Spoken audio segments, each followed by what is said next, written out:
بسم الله الرحمن الرحيم.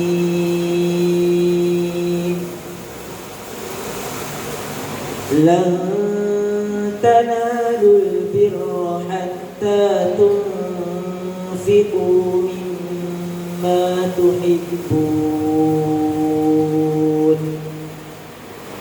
وما تنفقوا من شيء فإن الله به عليم. كل الطعام كان حلا لبني إسرائيل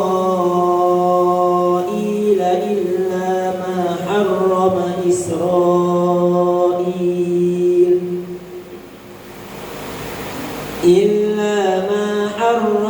إسرائيل على نفسه من قبل أن تنزل التوراة. قل فأتوا بالتوراة فاتلوها إن كنتم صادقين. فمن افترى على الله الكذب من بعد ذلك فأولئك هم الظالمون.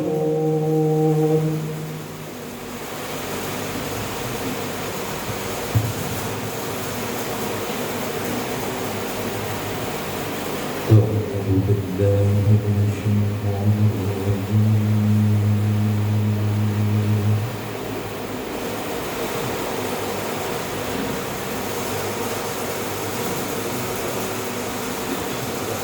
بسم